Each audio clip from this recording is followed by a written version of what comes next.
High, আমি পিউ। তোমাদের জন্য নিয়ে এসেছি আবারও একটা মিনি ব্লগ। তো আজকে আমি বেরিয়ে পড়েছিলাম আমার মেকআপ কোর্সের সার্টিফিকেশান ডের উদ্দেশ্যে একাডেমিতে। তো আমি এখানে চলে এসেছি আর আমার সব বন্ধুদের সাথে আজকেই লাস্ট দেখা, আর হয়তো দেখা হবে না।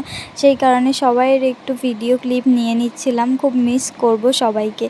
তো এই যে আমার মনে মনে খুব একটা ভয়ও লাগছিল যে কি হবে আজ সার্টিফিকেশান ডেতে, আমি কি কিছু করতে পেরেছি, আমার রেজাল্টটা কি হবে সেইটা ভেবে খুবই ভয় লাগছিল। তারপরে তো আমাকে ডেকে নিয়েছিল ম্যাম।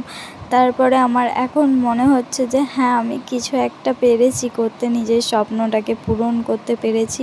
তার সবথেকে বড় অবদান হচ্ছে আমার মায়ের।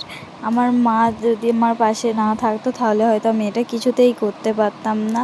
তো আমার এইটাকে সবাইয়ের হয়তো মনে হবে যে একটা ছোট জিনিস, আমার কাছে এটা অনেক বড়, আকাশ ছোঁয়ার মতো। তো তোমরা আশীর্বাদ করলে আমি আরও বড় হব। তো এখানে আমি একটু ইমোশনাল হয়ে গিয়েছিলাম। এখানে কেক কাটিং হলো, তারপরে আমরা সবাই বসে একটু এনজয় করে খাচ্ছিলাম। আমরা একটু নাচ গানও করেছি, সেটার ক্লিপ যদিও আমার নেওয়া হয়নি। আজকের ভিডিওটা এই পর্যন্তই। ভালো লাগলে লাইক, কমেন্ট, শেয়ার আর আমার চ্যানেলটাকে সাবস্ক্রাইব করে আমার পাশে থেকো। আজকের মতো ভিডিওটা এই পর্যন্তই। টাটা সবাইকে, ভালো থেকো, সুস্থ থেকো।